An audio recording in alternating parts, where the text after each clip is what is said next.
So Kashmir university से जो message आया है वो जरूर पढ़ेंगे।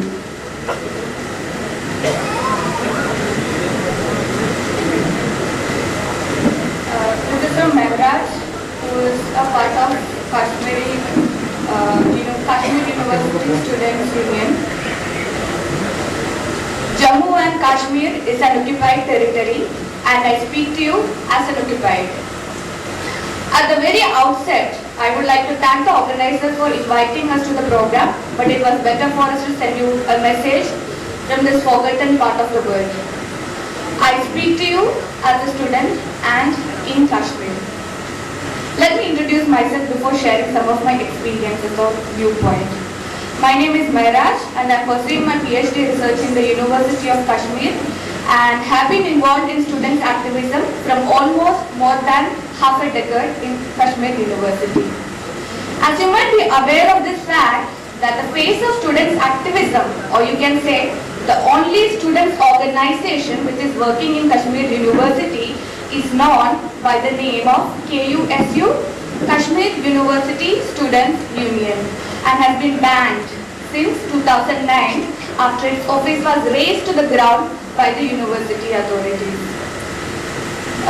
To begin with, what you may understand from student activism, same does not apply to the state of Jammu and Kashmir. For what is accepted as state or country or government as or of India is known as an occupying country in the state from where I speak to you. While your struggle may vie for the rights of the student to speak, to express and to question, to criticize or to stand against what you call as fascist regime, the student activism in the state of Jammu and Kashmir is pictured against imperialism that has not ended for the citizens of the paradise on earth.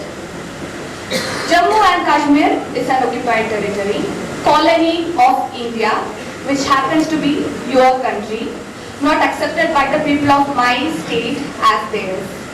The first and the last point of any struggle in the state of Jammu and Kashmir is freedom from occupation and right to self-determination. A nation cannot accept the maneuvered meaning of their word AZADI, which has been recently raised in India.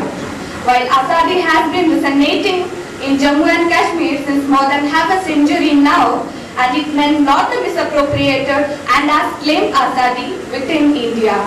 But not only has the word been copied, but the style of raising the voice for AZADI too has been copied. Our AZADI is not only from Manovat, Jativat, etc., but you must know the definition and context of AZADI, which people always shout in the state, is Bharat ka aaye hame manzoor nahi, meaning we do not accept the Constitution of India. So how could a student activist from the most militarized zone on the face of the earth stand with you in your struggle within your system? I hope the basic premise of us and your struggle being diametrically opposite to each other stand clear. And what follows of student activism, there is not and cannot be equated, equaled and compared with consequences of student activism in Kashmir. In Kashmir, the consequences of activism start from inhuman torture in jail, slapping PSA, Public Safety Act, where a government can book you for 2 years in jail without any proof of any anti-national activity through Kashmiris, though Kashmiris are not anti-Indians, which Indian state has not understood so far. Meaning our activism is threat to the safety of public, and an activist should be thrown behind the bars without trial. A Kashmiri in custody means no musing on shared humanity. A Kashmiri is treated as a true adversary, an enemy, zero human connection. For a Kashmiri, detention is about incarceration without warrant in any army camp or a secret prison, no habeas corpus, not even the first information report. The Army Security Special Power Act, ASPA, allows detainment and includes power to shoot any person who has committed a cognizable offence against whom a reasonable suspicion exists that he has committed or is about to commit a cognizable offence. You might be carrying a gun, a stone, a bitter gourd for dinner, or nothing at all. In Kashmir University, where even people's existence is not safe under the state of emergency that the occupation has imposed, The right to free expression, like the activists in Indian universities seem to advocate, has never been a possibility.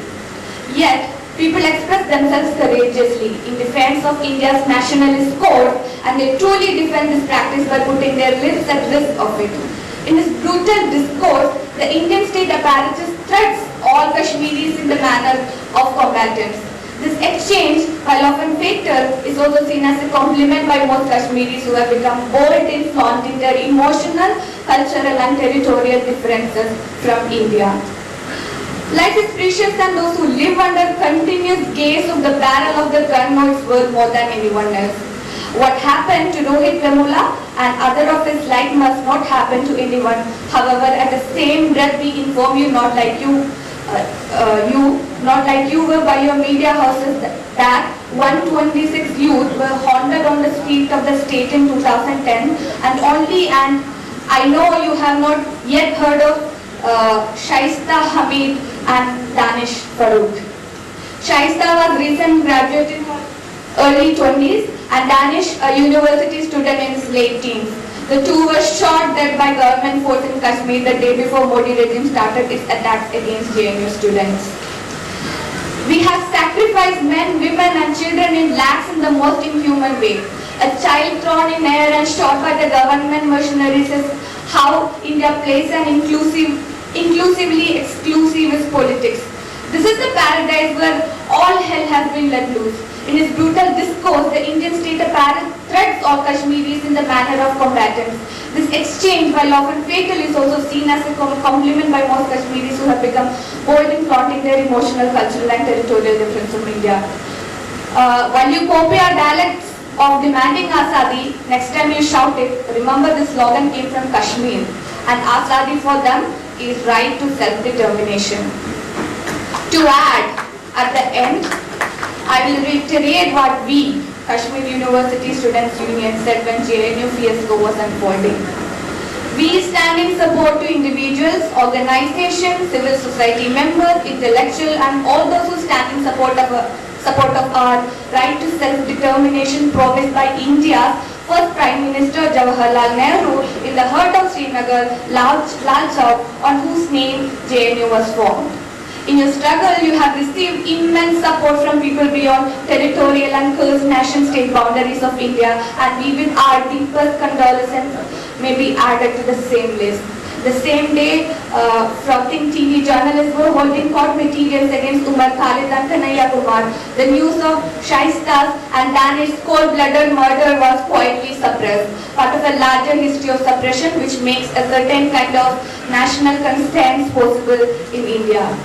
The two were not armed, but they were protesting the terror unleashed by troops in the villages, and they wanted to protect a fellow youth who among many now have yet again been forced to give their lives to end the occupation.